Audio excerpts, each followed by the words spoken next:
সম্মানিত প্রিয় গাইস, আজকের কন্টেন্টটি তৈরি করছি যতক্ষণ পর্যন্ত আপনি সফলতা অর্জন করতে না পারবেন ততক্ষণ পর্যন্ত হাল ছাড়া যাবে না এবং থেমে যাওয়া যাবে না।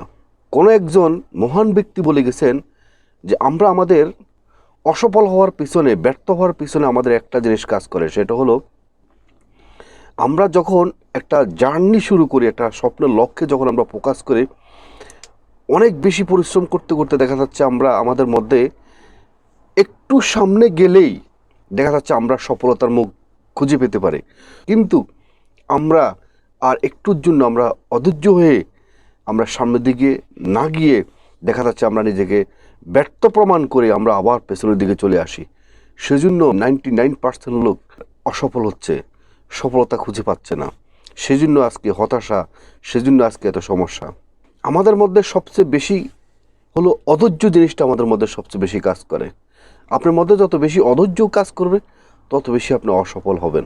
আপনার জার্নিতে যত বেশি আপনি সমস্যা দেখবেন তত বেশি আপনার সমস্যাকে মোকাবেলা করবেন, সামনের দিকে এগিয়ে যাবেন। যদি আপনার সমস্যা দেখে যদি আপনি পেছনে চলে আসেন, ভয়ে পালিয়ে যান, তাহলে আপনি কখনো সফল হতে পারবেন না। আর জীবনে প্রত্যেকটা সমস্যার সমাধানের মধ্যে আপনি একটা নতুন দিগন্ত খুঁজে পাবেন। আর আমরা যখন আমাদের একটা স্বপ্নের লক্ষ্যে যখন আমরা একটা জার্নি শুরু করি, সেখানে আমাদের অসংখ্য বাধাবিঘ্ন আমাদের মধ্যে আসে। সেই বাধাবিঘ্নগুলোকে আমরা সেলফ কনফিডেন্স না থাকার কারণে আমরা সে কাজ রেখে আমরা চলে আসি।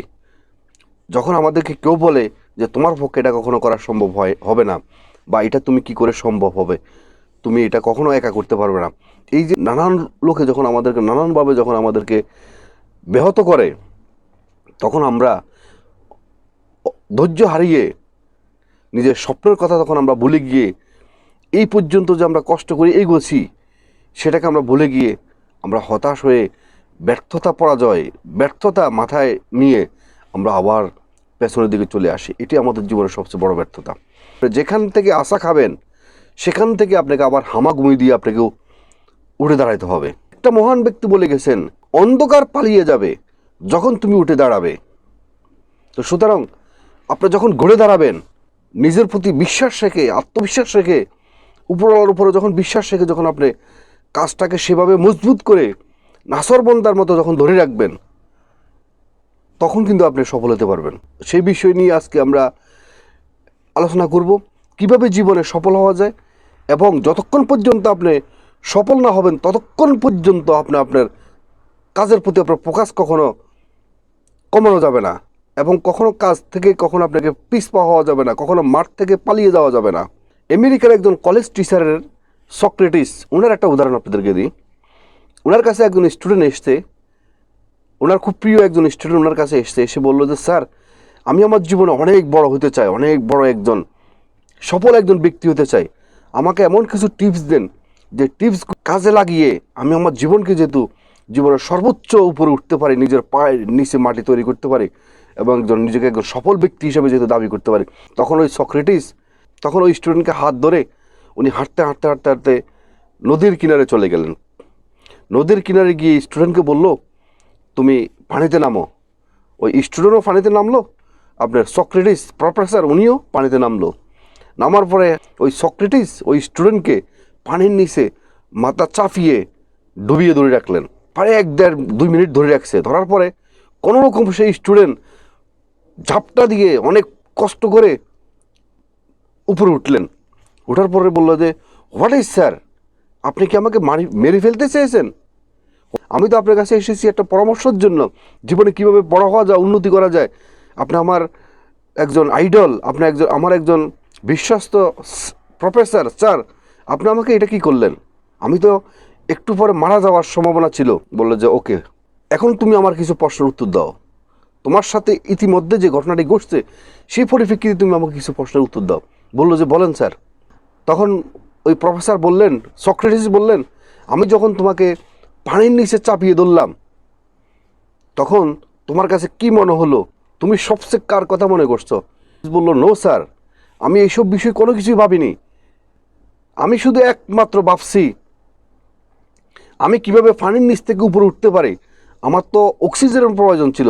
আমি আমার বাবা মা ভাই বোন গার্লফ্রেন্ড বয়ফ্রেন্ড আমার জীবনে কোনো স্বপ্ন কোনো কিছুকে আমি আর ভাবিনি, শুধু একমাত্র আমার ফোকাস ছিল, আমি শুধু আমার ভাবছি যে কোনোভাবে আমি আপনাকে সরিয়ে আমি কিভাবে উপরে উঠতে পারি, আমার জীবনটাকে আগে রক্ষা করতে পারি। তখন সক্রেটিস বলল, রাইট, আমি সেটাই তোমাকে শিখাতে চেয়েছি, আমি তোমাকে মারতে চেয়েনি, আমি তোমাকে সেটাই চেয়েছি। জীবনে যদি কখনো বড় হতে চাও তাহলে বন্ধু বান্ধব আত্মীয় স্বজন বাবা মা এবং জীবনের গার্লফ্রেন্ড বয়ফ্রেন্ড কোনো কিছু তোয়াক্কা কখনো করবা না। ভালো খেলা, ভালো পড়লা, ভালো চেয়ার পেলা, কোনো কিছুকে তুমি তোয়াক্কা করবে না। একমাত্র তুমি তোমার কাজের মধ্যে যখন তুমি প্রকাশ করবা দুর্বার গতিতে, তখন তুমি যখন এগিয়ে যাবা, যতক্ষণ পর্যন্ত তুমি তোমার কাজে সফল না হবে ততক্ষণ পর্যন্ত তুমি তোমার কাজের মধ্যে যখন তুমি কন্টিনিউ করবা, তোমার প্রকাশ তখন তুমি কন্টিনিউ করবে, তখন তুমি তোমার জীবনের সফলতা খুঁজে পাবা। পাশাপাশি আপনাদেরকে আরেকটা উদাহরণ দিই। আপনারা যারা জিওগ্রাফি দেখেন নিশ্চয়ই দেখবেন একটা বাঘ একটা হরিণকে যখন শিকার করার জন্য যখন সে প্রকাশ করে, যতক্ষণ পর্যন্ত হরিণকে বাঘ শিকার না করতে পারে ততক্ষণ পর্যন্ত তার প্রকাশ, তার জোর দৌড়, তার জার্নি ততক্ষণ পর্যন্ত শেষ হয় না। একটা বাঘের তুলনায় একটা হরিণ কিন্তু অনেক বেশি লাভ দিতে পারে। একটা বাঘ যখন 1 লাফ দিবে, হরিণ কিন্তু 3 লাফ দিতে পারে। তার পরিপ্রেক্ষিত কেন আজকে হরিণ হেরে যায়, বাঘ কেন সাকসেস হয়, এটার গল্পটা আপনি শুনেন। হরিণকে যখন বাঘ যখন তাড়া করে, হরিণ তার জীবন রক্ষা করার স্বার্থে দৌড় দিচ্ছে, ওকে ফাইন, কিন্তু সে আবার পেছনের দিকে তাকায় যে আর আমাকে কি ধরে ফেলতেছে কিনা বাঘে, বা আশেপাশে দেখে যে কোন দিক থেকে আমি যদি পালিয়ে যেতে পারি বা একটু সরিয়ে যেতে পারি তাহলে হয়তো আমি বেঁচে যাব। এই যে সে একটা সময় ক্ষেপণ করে, সময় নষ্ট করে, পিছনে দেখে, সামনে দেখে, ডাইনে দেখে, বামে দেখে, সামনের দিকে তার গন্তব্যস্থান দেখে, এই যে সময়টা ব্যয় করার কারণে সে কিন্তু তার অনেক বেশি ক্ষমতা থাকার সত্ত্বেও সে কিন্তু একটা বাঘের কাছে সে হার মানতে বাধ্য হয়। আর বাঘ কেন জিতে যায়, সে যখন হরিণের দিকে যখন প্রকাশ করবে, এমনও হতে পারে আপনারা নিশ্চয়ই জিওগ্রাফিতে দেখেন একটা হরিণকেও যেভাবে গুলি করে মারে, একটা বাঘকেও কিন্তু অনেক মানুষ শিকার করার জন্য যায়, তাকে কেউ শিকার করবে, তাকে মেরে ফেলতে পারে, সে ওদিকেও তাকা না, সে একমাত্র হরিণের দিকে তার ফোকাস। যতক্ষণ পর্যন্ত সে হরিণকে যতক্ষণ পর্যন্ত সে জব্দ না করতে পারে, যতক্ষণ পর্যন্ত সে শিকার না করতে পারে, ততক্ষণ পর্যন্ত সে থামাথামি নাই। সে আপনাকে সফল হওয়ার জন্য কিছু আপনাকে ব্যাড হ্যাবিট, কিছু গুড হ্যাবিট আপনাকে জীবনে অ্যাড করতে হবে, তাহলে আপনি জীবনে অত দ্রুত আপনি সফল হতে পারবেন। সফলতার জার্নি কখনো সহজ নয়, this is too much struggle. সেই স্ট্রাগল করার মধ্যে আপনাকে কিছু ব্যাড হ্যাবিট আপনার জীবন থেকে আপনাকে ডিলিট করে ফেলতে হবে। আপনি স্টুডেন্ট হন আর কর্মজীবী হন, অর্থাৎ আপনি যেই লাইফে হন, যেই বয়সে হন, যেটাই আপনি করেন, প্রেম ভালোবাসা থেকে আপনাকে সরে আসতে হবে। সময়কে আপনাকে উপযুক্ত মূল্যায়ন করতে হবে। সময়কে আপনি যদি মূল্যায়ন করেন তাহলে সময় একদিন আপনাকে আপনার উপযুক্ত স্থানে আপনাকে পৌঁছায় দিব। আর সময়কে যদি আপনি অপমূল্যায়ন করেন তাহলে সময় আপনাকে সরে ডাস্টবিনে ফেলে দিব, তখন আপনি নিজেকে কখনো খুঁজে পাবেন না। সো আপনাকে সময়কে মূল্যায়ন করতে হবে, সময়ের মধ্যে সময়ের কাজ আপনাকে সম্পূর্ণ করতে হবে। মানুষকে না বলতে শিখুন। আপনার বন্ধু বান্ধব আত্মীয় স্বজন আপনাকে অযথায় আপনার থেকে সময় ব্যয় করার জন্য চেষ্টা করবে, তাদেরকে আপনারা স্ট্রেট না করে দেওয়ার জন্য প্রস্তুতি হন। সফলতাকে কখনো সহজ রাস্তা কখনো খুঁজে নেবেন না। জীবনে কখনো সহজভাবে কখনো সাকসেস হতে আসে না।